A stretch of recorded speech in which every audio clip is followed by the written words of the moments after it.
Leave a comment on what surprised you most in this story. Trust me, you'll have plenty to say by the end. Let's start with Janet.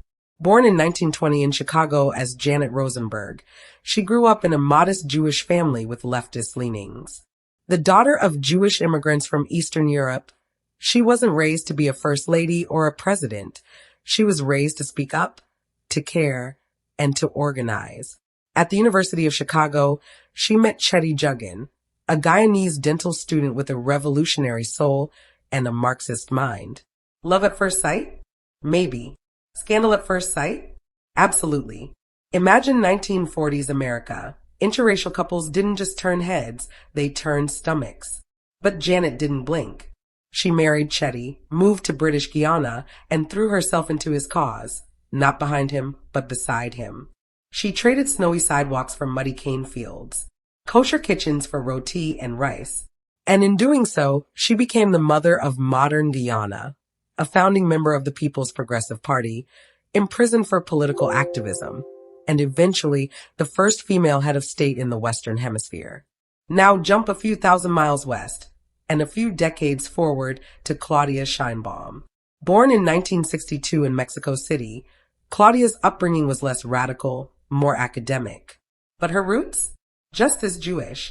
Her grandparents fled pogroms in Lithuania and Bulgaria, arriving in Mexico in the early 20th century. Her family was deeply involved in science, academia, and secular Jewish life.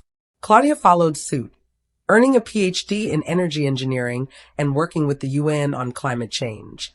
While Janet's revolution was in the streets, Claudia's was in the lab, until she entered politics as a loyal foot soldier in Andrés Manuel López Obrador's left-wing movement. Quietly, steadily, she rose through the ranks, environmental secretary, mayor of Mexico City, and in 2024, president of Mexico, the first woman and the first Jewish person to hold the office. A leftist scientist in a macho, Catholic country? History repeats, but it never rhymes the same. Now here's where things get even more fascinating, and frankly, kind of poetic. Neither of these women wore their Judaism on their sleeves. Janet Jagan didn't bring kosher meals to Parliament. Claudia Sheinbaum isn't quoting the Talmud on the campaign trail. They were and are secular by practice, but unavoidably Jewish by lineage, and in places like Guyana and Mexico, that's more than just a footnote. It's an identity that hangs in the background like incense from another religion. Subtle, but unmistakable. Let's start with Janet Jagan. Born Janet Rosenberg in Chicago in 1920, she didn't exactly grow up dreaming of Caribbean revolution. She was the child of American Jews, not Orthodox, but conscious of their difference. The Jewishness of her upbringing wasn't about rituals. It was about values, solidarity, justice, education, and probably a healthy suspicion of the people in charge. So how does a Jewish girl from the Midwest become the first lady, then president of Guyana, a post-colonial, ethnically polarized Caribbean state? Love, of course. She married Chetty Jagan, a young Guyanese dentistry student of Indo-Guyanese background, and followed him back home. But she didn't just follow him into marriage. She followed him into history. She learned to make dough. She learned the plantation dialect. She sat with workers in the mud, organized clinics, ran newspapers, built a political party from scratch, the People's Progressive Party, PPP. While the British were busy managing cricket teams and drawing borders, Janet was handing out socialist pamphlets and raising the blood pressure of every colonial administrator, from Port of Spain to London. And yes, it mattered that she was Jewish. Her enemies made sure of that. During the Cold War, Janet Jagan was painted as a dangerous outsider, a white Jewish Marxist contaminating a black and Indian nation. CIA reports at the time, yes, the U.S. government was watching, often noted her ethnicity with a kind of barely concealed suspicion. She was cast not just as un-Guyanese, but untrustworthy by blood. A Jewish foreigner with communist sympathies? That was basically Cold War catnip. And yet, the people, or at least large swaths of them, loved her anyway. She spoke plainly. She lived modestly. She wasn't in it for status or wealth. She made enemies, yes, but not because she was Jewish, because she was formidable. Now fast forward to Claudia Sheinbaum. Born in 1962, in Mexico City, almost a generation later, and in a completely different context. Claudia didn't marry into power. She rose through it, with a PhD in physics and a brain that would terrify most politicians. Mexico is a Catholic country, and not just culturally. Religion saturates everything from school curricula to national identity. But Sheinbaum, like Janet, never made a public show of faith. She is, by all accounts, secular, evidence-based, and refreshingly uninterested in pandering to the altar. Yet, her Jewish identity runs deep. Her grandparents fled Europe during the Holocaust, escaping fascism to find a fragile safety in Latin America. They brought with them a fierce sense of survival, education, and political consciousness. Claudia's mother was a scientist. Her father was a chemical engineer. These weren't synagogue-going Jews, but they were deeply Jewish in that unspoken way. Obsessed with learning, allergic to injustice, and permanently suspicious of authoritarianism. When Claudia Sheinbaum became Mexico's first woman president in 2024, the headlines emphasized gender. Rightfully so. But to Jewish Mexicans and the global diaspora watching, it was also a quiet revolution. A Jew leading a Catholic nation. No pogroms, no whispers, no scandals, just competence, strategy, and an unusually clean record in a notoriously corrupt system. And yes, the parallels with Janet are striking. Both women led societies where colonial religion defined belonging. Both were painted, sometimes subtly, sometimes not, as outsiders. Both were told, in one form or another, you don't quite fit. But instead of assimilating, instead of sanding down their edges, they reshaped the mold. Let's be honest, neither of them was trying to be liked. They were trying to win. Not just elections, but the right to exist unapologetically in spaces not built for them. Now, let's pivot to the money.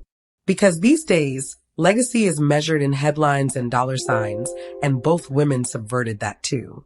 Janet Jagan died in 2009 with no villas, yachts, or offshore accounts.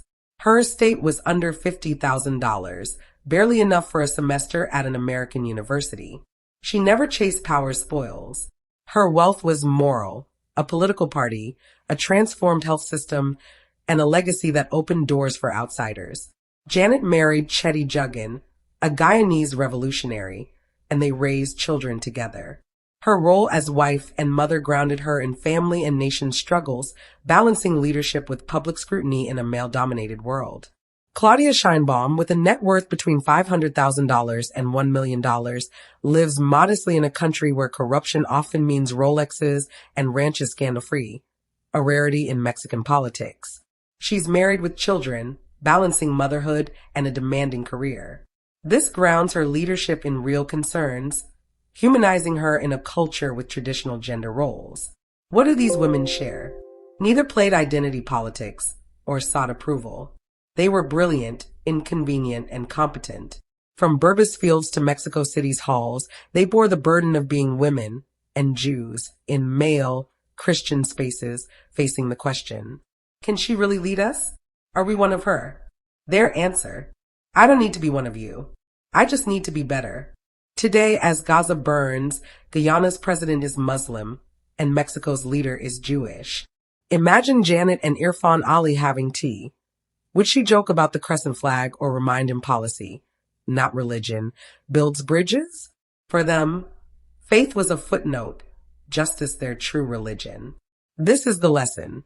In a world obsessed with identity and absolutes, Janet and Claudia show it's possible to lead without erasing yourself or carrying hatred. They weren't the same.